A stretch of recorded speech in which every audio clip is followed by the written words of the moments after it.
दोस्तों, ईरान को लेकर इजराइल ने वो तैयारी कर ली है जिसकी वजह से मिडिल ईस्ट में सनसनी मच चुकी है और अब मिडिल ईस्ट में भी हमें रशिया और यूक्रेन जैसा ही एक और युद्ध देखने को मिल सकता है। दरअसल पिछले महीने ईरान के कई शहरों पर ड्रोन स्ट्राइक हुई थी, जिस वजह से ये लग रहा था कि अब ईरान का न्यूक्लियर प्रोग्राम 1 से 1.5 साल पीछे जा चुका है। लेकिन पिछले हफ्ते ही ईरान की तरफ से बताया गया था कि उन हमलों की वजह से हमें कोई ज्यादा नुकसान नहीं हुआ था। लेकिन उस समय ईरान ने ये बात सोच ली थी कि अगर हमें परमाणु हथियार बनाने हैं तो हमें इस काम को जमीन के नीचे अंजाम देना होगा, जिसके लिए ईरान ने बंकर के अंदर अपने परमाणु हथियारों को बनाना शुरू कर दिया था, जिसका फायदा अब ईरान को मिल भी चुका है। और आज CIA के चीफ की तरफ से बताया गया है कि ईरान परमाणु बम को बनाने के बिल्कुल पास में पहुंच चुका है और अब ईरान के पास वो कैपेबिलिटी आ चुकी है कि ईरान कुछ हफ्ते के अंदर अंदर ही अपने परमाणु हथियार को बनाकर तैयार कर सकता है,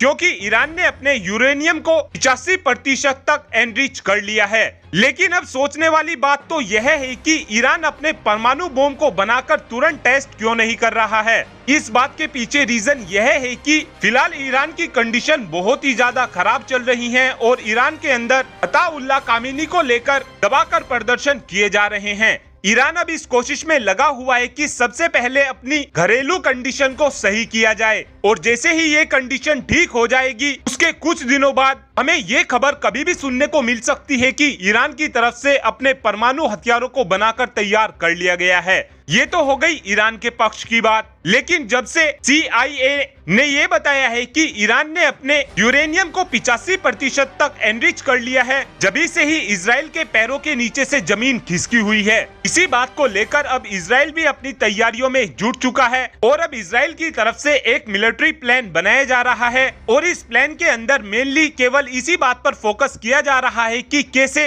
ईरान को परमाणु हथियार बनाने से रोका जा सके। और आप ये बात सुनकर बिल्कुल भी हैरान मत होना कि इजराइल की तरफ से ईरान के ऊपर कोई बड़ी स्ट्राइक कर दी गई है, लेकिन इस बार इजराइल के लिए ईरान के न्यूक्लियर प्लांट को तबाह करना इतना भी आसान नहीं होगा, क्योंकि इस बात के पीछे भी 2 रीजन है। पहला रीजन यह है कि अगर इजराइल की तरफ से स्ट्राइक कर भी दी जाती है तो उस कंडीशन में ईरान अब इतना कैपेबल हो चुका है कि वो अपने फ्यूजलाज को बचा सके। और दूसरा कारण यह है कि इस बार ये काम इजराइल के लिए भी आसान नहीं होगा, क्योंकि ईरान ने अपने परमाणु हथियारों को बहुत ही ज्यादा मजबूत बंकरों के अंदर छुपा कर रख रखा है। इस बात को लेकर चाहे कुछ भी हो, लेकिन ये बात पूरी तरीके से कंफर्म है कि इजराइल की तरफ से आने वाले कुछ दिनों के अंदर ईरान के ऊपर एक बड़ी स्ट्राइक हमें देखने को मिल सकती है, जिसकी वजह से रशिया और यूक्रेन जैसा ही हमें एक और युद्ध देखने को मिल सकता है। Thanks for watching this video. Have a good day.